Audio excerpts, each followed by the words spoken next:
Hi hello welcome back to my YouTube channel Sandhya cooking and ಲಾಸ್ಟೆ. ನಮಸ್ಕಾರಗಳು ಎಲ್ಲರಿಗೂ. ಹೇಗಿದ್ದೀರಾ? ಎಲ್ಲರೂ ಚೆನ್ನಾಗಿದ್ದೀರಾ ಅಂತ ಭಾವಿಸುತ್ತಾ ಇವತ್ತಿನ ವಿಡಿಯೋ ಶುರು ಮಾಡ್ತಾ ಇದ್ದೀನಿ. ಇವತ್ತು ಬೆಳಗ್ಗೆ ಲಾಗ್ ಶುರು ಮಾಡ್ತಾ ಇದ್ದೀನಿ. ಆಲ್ರೆಡಿ ಬಂದು 11 ಗಂಟೆ ಆಗಿದೆ. ಇವಾಗ ಫುಡ್ ಮಾಡಬೇಕಿತ್ತು, ಹಾಗಾಗಿ ಲಾಗ್ ಶುರು ಮಾಡ್ತಾ ಇದ್ದೀನಿ. ಏನು ಮಾಡ್ತೀನಿ ಅಂತ ತೋರಿಸ್ತೀನಿ, ಬನ್ನಿ. ಕೂಡ ಆಲ್ರೆಡಿ ಹೋಗಿ ಫಿಶ್ ತಗೊಂಡು ಬಂದಿದ್ದಾರೆ. ಇದು ಬಂದು 2 kgs ಇದೆ. 2.5 ಅಲ್ಲ ರೀ, 2 kg ಇದೆ. ರೆಸಿಪಿ ಮಾಡೋದಕ್ಕೆಲ್ಲ ಜೋಡಿಸ್ಕೊಂಡು ಇಟ್ಕೊಂಡಿದ್ದೀನಿ ಆಲ್ರೆಡಿ. ನೋಡಿ ಇಲ್ಲಿ ಆಲ್ರೆಡಿ ಜೋಡಿಸಿಟ್ಕೊಂಡಿದ್ದೀನಿ. ಇವತ್ತು ಸ್ವಲ್ಪ ಡಿಫ್ರೆಂಟ್ ಆಗಿ ಫಿಶ್ ಬಿರಿಯಾನಿ ಮಾಡೋಣ ಅಂತ ಅಂದ್ಕೊಂಡಿದ್ದೀನಿ. ತುಂಬ ಸಖತ್ತಾಗಿರುತ್ತೆ. ಟೇಸ್ಟ್ ಮಾತ್ರ ನೆಕ್ಸ್ಟ್ ಲೆವೆಲ್ ಅಂತಾನೆ ಹೇಳ್ಬೋದು. ಯಾವ ರೀತಿ ಮಾಡೋದಂತ ನಿಮಗೂ ಕೂಡ ಶೇರ್ ಮಾಡ್ತೀನಿ ಕಂಪ್ಲೀಟ್ ವಿಡಿಯೋದಲ್ಲಿ. ಸಪೋರ್ಟ್ ಮಾಡಿ ಅಂತ ಹೇಳ್ತಾ ಇವತ್ತಿನ ವಿಡಿಯೋ ಶುರು ಮಾಡ್ತಾ ಇದ್ದೀನಿ. ಬನ್ನಿ ಯಾವ ಥರ ಫಿಶ್ ಬಿರಿಯಾನಿ ಮಾಡೋಣ ಅಂತ ತೋರಿಸ್ತೀನಿ. ಪಾಲಕ್ ಸೊಪ್ಪು, ಮೆಣಸಿನ್ಕಾಯಿ, ನೋಡಿ ಪಾಲಕ್ ಸೊಪ್ಪು, ಶುಂಠಿ, ಈ ಕಡೆ ಬಾ, ಕೊತ್ತಂಬರಿ ಸೊಪ್ಪು, ಪುದೀನ ಸೊಪ್ಪು, ಬೆಳ್ಳುಳ್ಳಿ. ಆಯಿತಾ? ಈಗ ಜಾರ್ಗೆ ಹಾಕೋಣ. ಶುಂಠಿನ ಚಿಕ್ಕ ಚಿಕ್ಕ ಪೀಸ್ ಆಗಿ ಮಾಡಿಕೊಂಡು ಹಾಕ್ಕೊತಾ ಇದ್ದೀನಿ. ಒಂದು 10ರಿಂದ 12 ಹಸಿಮೆಣಸಿನ್ಕಾಯಿ ಹಾಕ್ಕೊತಾ ಇದ್ದೀನಿ. ಬೆಳ್ಳುಳ್ಳಿ ಒಂದು ಅರ್ಧ ಹಿಡಿಯಷ್ಟು ಹಾಕ್ಕೊತಾ ಇದ್ದೀನಿ. ಪಾಲಕ್ ಸೊಪ್ಪು 1 ಹಿಡಿಯಷ್ಟು ಪಾಲಕ್ ಸೊಪ್ಪು ಹಾಕ್ಕೊತಾ ಇದ್ದೀನಿ.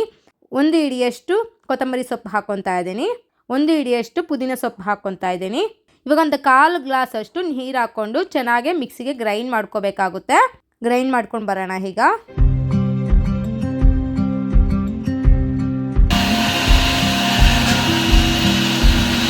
ನೋಡಿ ಇವಾಗ ಫಿಶ್ ಬಿರಿಯಾನಿಗೆ ಮಸಾಲೆ ರೆಡಿ ಆಗಿದೆ. ಈ ಥರ ಕ್ಲೀನಾಗಿ ಪೇಸ್ಟ್ ಮಾಡಿ ಇಟ್ಕೊಂಡಿದ್ದೀನಿ.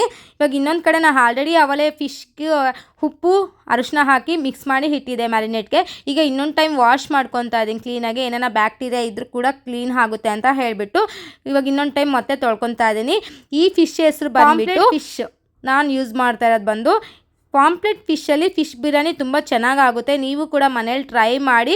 ಇನ್ನೊಂದು ಏನಂದರೆ ಚಿಕ್ಕ ಚಿಕ್ಕ ಮುಳ್ಳೆಲ್ಲ ಇರೋದಿಲ್ಲ, ಸೆಂಟರ್ ಬೋನ್ ಮಾತ್ರ ಇರುತ್ತೆ. ಸಣ್ಣ ಸಣ್ಣ ಮುಳ್ಳೆಲ್ಲ ಜಾಸ್ತಿ ಇರೋದಿಲ್ಲ. ಹಾಗಾಗಿ ಫಿಶ್ ಬಿರಿಯಾನಿ ಪರ್ಫೆಕ್ಟಾಗಿ ಆಗುತ್ತೆ, ತುಂಬ ಚೆನ್ನಾಗಿರುತ್ತೆ ಅಂತ ಹೇಳ್ಬೋದು. ನಾನಿಲ್ಲಿ ಫಿಶ್ ಬಿರಿಯಾನಿಗೆ ಈ ಥರ ಫಿಶ್ಗಳ್ನ ತೆಗೆದಿಟ್ಕೊಂಡಿದ್ದೀನಿ. ಇವಾಗ ಇದು ಸಾಂಬಾರ್ಗೆ ಸಪ್ರೇಟಾಗಿ ತೆಗೆದಿಟ್ಕೊಂಡಿದ್ದೀನಿ.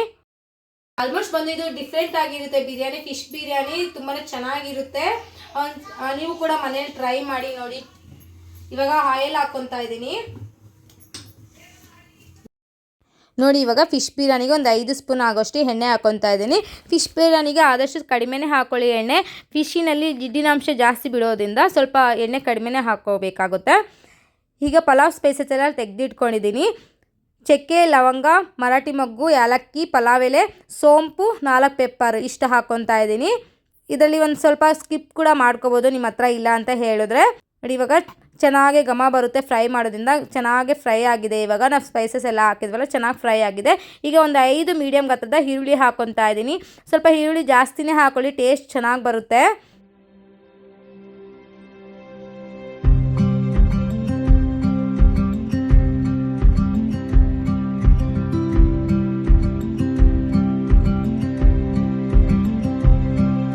ಈರುಳ್ಳಿ ಎಲ್ಲ ಸಾಫ್ಟ್ ಆಗೋವರೆಗೂ ಚೆನ್ನಾಗಿ ಫ್ರೈ ಮಾಡ್ಕೋಬೇಕಾಗುತ್ತೆ. ಈಗ ಸ್ವಲ್ಪ ಉಪ್ಪು ಹಾಕ್ಕೊಂಡು ಚೆನ್ನಾಗಿ ಫ್ರೈ ಮಾಡ್ಕೊತಾ ಇದ್ದೀನಿ. ಯಾಕಂದರೆ ಬೇಗನೂ ಕಲರ್ ಚೇಂಜ್ ಆಗುತ್ತೆ, ಫ್ರೈ ಕೂಡ ಬೇಗ ಆಗುತ್ತೆ ಅಂತ ಹೇಳಿಬಿಟ್ಟು ಉಪ್ಪು ಹಾಕ್ಕೊತಾ ಇದ್ದೀನಿ. ನೋಡಿ ಚೆನ್ನಾಗಿ ಫ್ರೈ ಮಾಡ್ಕೋಬೇಕು. ಸಾಫ್ಟಾಗಿ ಸ್ವಲ್ಪ ಕಲರ್ ಚೇಂಜ್ ಆಗಬೇಕು. ಒಂದು ಸ್ವಲ್ಪ ಬ್ರೌನ್ ಸ್ವಲ್ಪ ಟರ್ನ್ ಆದರೆ ಸಾಕಾಗುತ್ತೆ. ಈ ರೀತಿ ಮಾಡೋದ್ರಿಂದ ಸ್ವಲ್ಪ ಟೇಸ್ಟ್ ಚೆನ್ನಾಗಿ ಬರುತ್ತೆ. ಈರುಳ್ಳಿ ಚೆನ್ನಾಗಿ ಫ್ರೈ ಮಾಡ್ಕೊಳೋದ್ರಿಂದ. ಈಗ ನೋಡಿ ಈರುಳ್ಳಿ ಎಲ್ಲ ಕಲರ್ ಚೇಂಜ್ ಆಗಿದೆ, ಸ್ವಲ್ಪ ಸಾಫ್ಟ್ ಕೂಡ ಆಗಿದೆ. ಟೊಮೊಟೊ ಹಾಕ್ಕೊತಾ ಇದ್ದೀನಿ. ಟೊಮೊಟೊ ಕೂಡ ಸಾಫ್ಟ್ ಆಗೋವರೆಗೂ ಚೆನ್ನಾಗಿ ಫ್ರೈ ಮಾಡ್ಕೊತಾ ಇದ್ದೀನಿ. ಈ ಬಿರಿಯಾನಿ ಬಂದು ತುಂಬ ಚೆನ್ನಾಗಿರುತ್ತೆ ಫಿಶ್ ಬಿರಿಯಾನಿ. ನೀವು ಕೂಡ ಒಮ್ಮೆ ಟ್ರೈ ಮಾಡಲೇಬೇಕಾದಂಥ ರೆಸಿಪಿ ಇದು. ಇವಾಗ ನಾನು ಪೇಸ್ಟ್ ಮಾಡಿ ಇಟ್ಕೊಂಡಿದ್ನಲ್ಲ, ಆ ಮಸಾಲೆ ಎಲ್ಲ ಹಾಕ್ಕೊತಾ ಇದ್ದೀನಿ. ಸ್ವಲ್ಪ ನೀರು ಮಿಕ್ಸ್ ಮಾಡಿ ಶೇಕ್ ಮಾಡಿ ಹಾಕ್ಕೊತಾ ಇದ್ದೀನಿ. ಇದು ಅಷ್ಟೇ ಒಂದು ಸ್ವಲ್ಪ ಹೈ ಫ್ಲೇಮಲ್ಲೇ ಚೆನ್ನಾಗಿ ಫ್ರೈ ಮಾಡ್ಕೊತಾ ಇದ್ದೀನಿ. ನಾವು ನೀರೆಲ್ಲ ಹಾಕಿದ್ವಲ್ಲ, ಸ್ವಲ್ಪ ಎಲ್ಲ ಇಂಬ್ರುಕೋಬೇಕಾಗುತ್ತೆ. ಕಂಪ್ಲೀಟ್ ಹಸಿ ವಾಸನೆ ಎಲ್ಲ ಹೋಗೋವರೆಗೂ ಚೆನ್ನಾಗಿ ಫ್ರೈ ಮಾಡ್ಕೋಬೇಕಾಗುತ್ತೆ. ನೋಡಿ ಈ ಥರ ಫ್ರೈ ಮಾಡ್ಕೋಬೇಕು.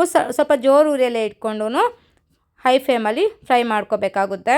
ನೋಡಿ ಈ ಥರ ಫ್ರೈ ಮಾಡ್ಕೊಂಡು ಇವಾಗ ನೋಡಿ ಹಸಿ ವಾಸನೆ ಎಲ್ಲ ಹೋಗಿದೆ ಕಂಪ್ಲೀಟಾಗೆ. ಈ ಥರ ನಾವು ಹಾಕಿದ ಕ್ವಾಂಟಿಟಿಗಿಂತ ಇವಾಗ ಸ್ವಲ್ಪ ಕಡಿಮೆ ಆಗಿದೆ. ಈ ಹಂತದಲ್ಲಿ ನಾವು ಫಿಶ್ ತೆಗೆದಿಟ್ಕೊಂಡಿದ್ವಲ್ಲ, ನಾನು ಇಲ್ಲಿ ಒಂದು 3/4 kg ಫಿಶ್ ಹಾಕ್ಕೊತಾ ಇದ್ದೀನಿ. ಇವಾಗ ಫಿಶ್ ಹಾಕ್ತೇನೆ ಹಿಂದೆನೇ ನಾವು ಫುಲ್ಲು ರೊಟೇಟ್ ಮಾಡ್ಕೋಬೇಕಾಗುತ್ತೆ. ಆಮೇಲೆ ನಾವು ಮತ್ತೆ ರೊಟೇಟ್ ಮಾಡ್ಕೊಳೋದಕ್ಕಾಗಲ್ಲ. ಫಿಶ್ ಎಲ್ಲ ಕಟ್ ಆಗೋ ಚಾನ್ಸಸ್ ಇರುತ್ತೆ. ತುಂಬಾ ಪೇಷನ್ಸ್ ಆಗಿ ಮಾಡಬೇಕಾಗುತ್ತೆ.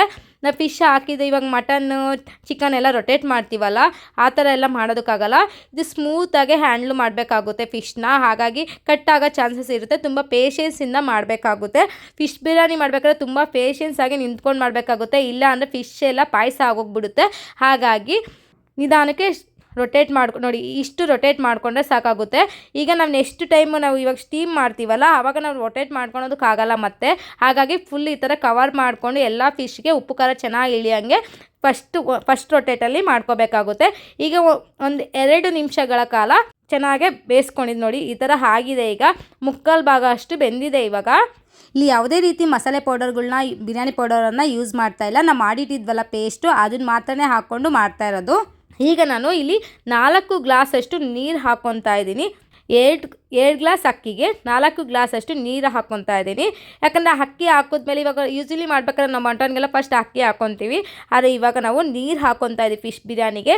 ಇದೊಂದು ಟಿಪ್ಸ್ ಅಂತಲೇ ಹೇಳ್ಬೋದು. ಫಸ್ಟ್ ಅಕ್ಕಿ ಹಾಕೋದ್ರಿಂದ ಬೇಗ ಕಟ್ ಆಗೋ ಚಾನ್ಸಸ್ ಇರುತ್ತೆ ಫಿಶ್ಶು. ಹಾಗಾಗಿ ನಾವು ಇವಾಗ ನೀರು ಹಾಕ್ಬಿಟ್ಟು ಇವಾಗ ಫಿಶ್ ಎಲ್ಲೆಲ್ಲಿದೆ ಅಂತ ಗೊತ್ತಿರೋದಿಲ್ಲ, ಕ್ಲೀನಾಗೆ ರೊಟೇಟ್ ಮಾಡ್ಕೋಬೇಕಾಗುತ್ತೆ.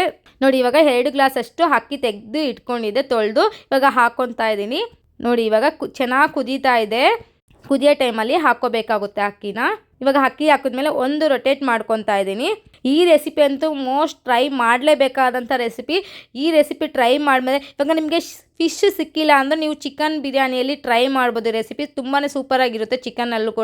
ಚಿಕನ್ನು ಮಟನಲ್ಲೂ ಕೂಡ ರೆಸಿಪಿ. ಇವಾಗ ಫಿಶ್ ಯೂಸ್ವಲಿ ಎಲ್ಲ ಕಡೆ ಸಿಗೋದಿಲ್ಲ. ಇದು ಪಾಂಪ್ಲೆಟ್ ಫಿಶ್ಶು ಬ್ಯಾಂಗ್ಳೂರಲ್ಲಿ ಮಾತ್ರ ಆಲ್ಮೋಸ್ಟ್ ಇಲ್ಲಿ ಸಿಗುತ್ತೆ ನಾವಿರೋ ಜಾಗದಲ್ಲಿ. ಹಾಗಾಗಿ ನಾನು ಈ ರೆಸಿಪಿ ನನಗೆ ತುಂಬ ಇಷ್ಟ ಆಗುತ್ತೆ, ಹಾಗಾಗಿ ತೋರಿಸ್ತಾ ಇದ್ದೀನಿ. ನಿಮಗೆ ಪಾಂಪ್ಲೆಟ್ ಫಿಶ್ ಸಿಕ್ಕರೆ ಮಾತ್ರ ಟ್ರೈ ಮಾಡಿ. ಬೇರೆ ಫಿಶಲ್ಲೆಲ್ಲ ಟ್ರೈ ಮಾಡೋದಕ್ಕೆ ಹೋಗಬೇಡಿ.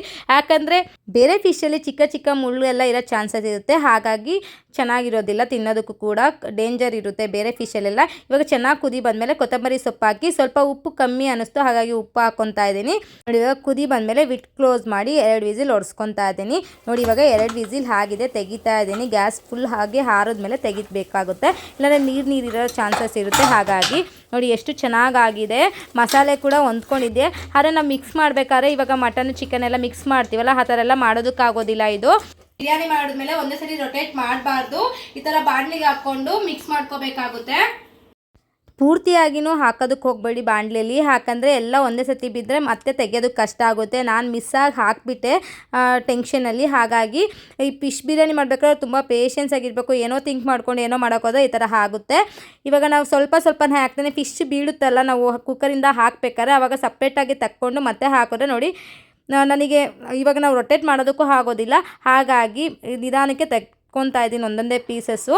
ನಾನು ಹಾಕಿರೋ ಅಷ್ಟು ಪೀಸಸ್ ನನಗೆ ಸಿಕ್ಕಲಿಲ್ಲ, ಯಾಕಂದರೆ ನಾನು ಮಿಕ್ಸ್ ಮಾಡಿಬಿಟ್ಟೆ ಡೈರೆಕ್ಟಾಗೆ. ನೋಡಿ, ಇಷ್ಟು ಇವಾಗ ಫಿಶ್ ಎಲ್ಲ ತಕ್ಕೊಂಡ್ಮೇಲೆ ಕ್ಲೀನಾಗಿ ರೊಟೇಟ್ ಮಾಡ್ಕೊತಾ ಇದ್ದೀನಿ ಮಸಾಲೆ. ನಾನು ಪ್ಲೇಟ್ ಸರ್ವ್ ಮಾಡೋದು ವಿಡಿಯೋ ಎಲ್ಲ ಮಾಡ್ಕೊಳೋದಕ್ಕೆ ಆಗಿಲ್ಲ, ಯಾಕಂದರೆ ಎಲ್ಲರೂ ಹೊಟ್ಟೆ ಹಸ್ಕೊಬಿಟ್ಟಿದ್ರು. ಹಾಗಾಗಿ ಡೈರೆಕ್ಟ್ ಅವ್ರಿಗೆ ಕೊಟ್ಟೆ. ಇನ್ನು ನೋಡಿ, ಈ ಥರ ಪರ್ಫೆಕ್ಟಾಗಿ ಚೆನ್ನಾಗಿರುತ್ತೆ. ನೀವು ಕೂಡ ಒಮ್ಮೆ ಟ್ರೈ ಮಾಡಲೇಬೇಕು. ಮಟನ್ ಚಿಕನ್ಗೆ ಯಾವುದಕ್ಕಿಂತ ಕಮ್ಮಿ ಇಲ್ಲ. ಫಿಶ್ ಬಿರಿಯಾನಿ ತುಂಬಾ ಸೂಪರಾಗಿರುತ್ತೆ. ನಮ್ಮ ಮನೇಲಿ ಮೋಸ್ಟ್ ಫೇವ್ರೆಟ್ ಆದಂಥ ಬಿರಿಯಾನಿ ಫಿಶ್ ಬಿರಿಯಾನಿ. ನಮಗೆ ಫಿಶ್ ತಂದಾಗೆಲ್ಲ ಇನ್ನು ಫಿಶ್ ಕಬಾಬ್ ಮಾಡಲಿಲ್ಲ, ಯಾಕಂದರೆ ಸಾಂಬಾರು ಮಾಡಿದೆ, ಗ್ರೇವಿ ಬಿರಿಯಾನಿಗೆ ಚೆನ್ನಾಗಿರುತ್ತೆ ಅಂತ ಹೇಳಿಬಿಟ್ಟು. ಇನ್ನು ಯಾವುದೇ ರೀತಿ ಗ್ರೇವಿ ಸಮೇತನೂ ಬೇಕಿಲ್ಲ ಫಿಶ್ ಬಿರಿಯಾನಿಗೆ, ಅಷ್ಟು ಸೂಪರಾಗಿರುತ್ತೆ ಪಾಲಕ್ ಸೊಪ್ಪಿನ ಬಿರಿಯಾನಿ. ಒಮ್ಮೆ ನೀವು ಟ್ರೈ ಮಾಡಿ ಅಂತ ಹೇಳ್ತಾ ಮತ್ತೆ ಸಿಗುವ.